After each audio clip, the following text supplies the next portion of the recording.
নমস্কার বন্ধুরা, অনন্যার হেসেলে আপনাদের স্বাগত। অনেক দিন পর আজ আপনাদের সাথে দেখা। শরীরটা ভালো না থাকায় কিছুদিন আপনাদের সাথে দেখা করতে পারিনি। আজ আপনাদের জন্য নিয়ে এসেছি একটা অন্যরকম রেসিপি, যার নাম মেথি কাতলা। রান্নাটা ভীষণ কমন হলেও কসৌরি মেথি ছাড়া কী করে মেথি কাতলা বানানো যায় সেটাই আজকে আমি আপনাদের সাথে শেয়ার করব। ভালো লাগলে আমার চ্যানেলকে সাবস্ক্রাইব করে পাশে থাকবেন। এই রান্নার জন্য আমি 2টো পেঁয়াজ, কুচিয়ে নেওয়া আদা, 2টো কাঁচা লঙ্কা এবং 4 কোয়া রসুন নিয়েছি। এই সবটাকে আমি একসাথে মিক্সিতে বেটে নেব।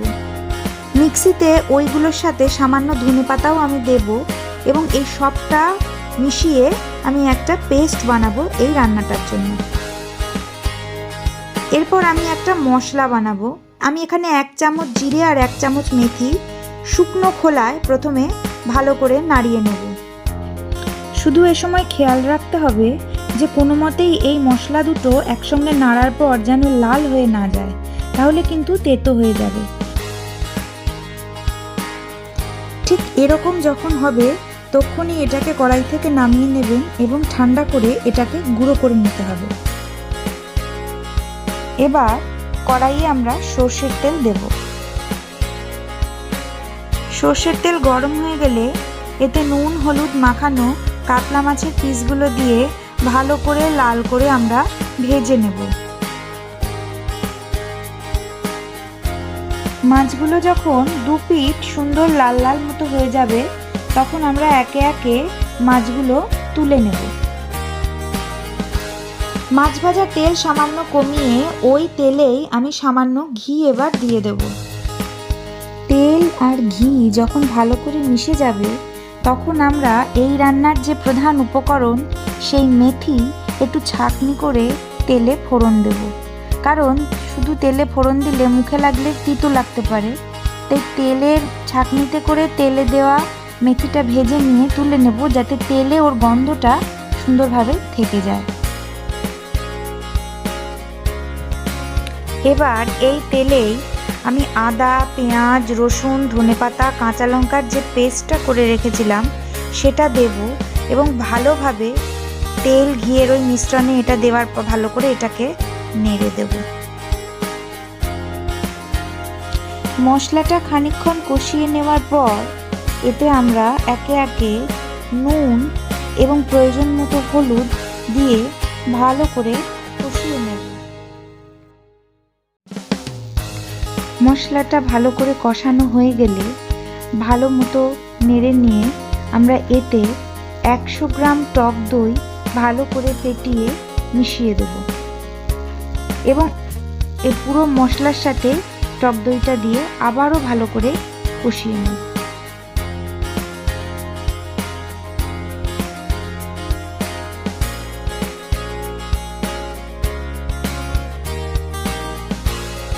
দই দিয়ে ভালো করে কষানো হয়ে গেলে আমরা এর স্বাদটা ব্যালেন্স করার জন্য এতে সামান্য চিনি দেব এবং ভালো মতো এটাকে মিশিয়ে নেব মশলার সাথে।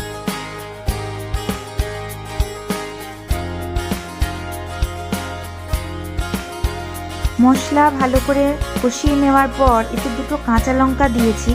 এই রান্নাটা কিন্তু কাঁচা লঙ্কাতেই হবে। এবার আমরা এতে এই মেথি কাতলার জন্য যে বিশেষ মশলাটা বানিয়েছি কসৌরি মেথি না দিয়ে সেই বিশেষ মশলাটা যোগ করব। অর্থাৎ জিরে এবং মেথি ভাজা যে মিশ্রণটা সেই গুঁড়োটা এবার আমরা এতে পরিমাণ মতো দিয়ে দেব। এতেই এই রান্নায় খুব সুন্দর একটা গন্ধ আসবে, এটা খেতেও খুব সুন্দর হবে, একটুও তেতো লাগবে না।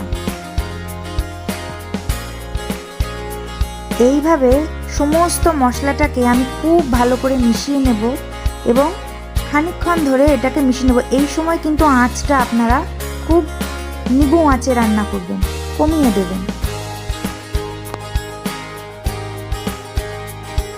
মশলাটা দিয়ে ভালো করে কষিয়ে নিয়েছি দেখুন।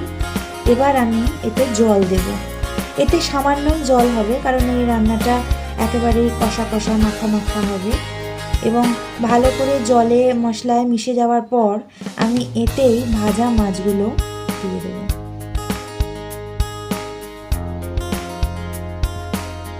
এইবার আমরা ভাজা মাছগুলো একে একে দিয়ে দেব এবং ঝোল মশলার সাথে ভালো করে নেড়ে মিশিয়ে দেব এবং চাপাও দিয়ে দেব। 10 মিনিট হয়ে গেছে, আমি এবার ঢাকনাটা তুলে দিচ্ছি। মাঝখানে একবার আমি মাছগুলো উল্টে দিয়েছিলাম। রান্নাটা আমার রেডি, এবার আমরা এটাকে সার্ভ করব।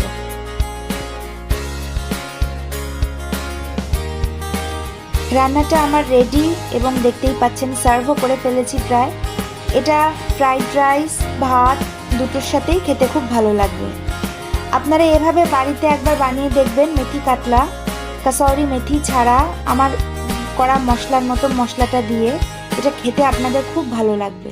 এবং যদি ভালো লাগে আপনারা অবশ্যই কমেন্টে সেটা আমাদের জানাবেন। আজকে এ পর্যন্তই, আবার দেখা হবে অন্য কোনো রেসিপি নিয়ে।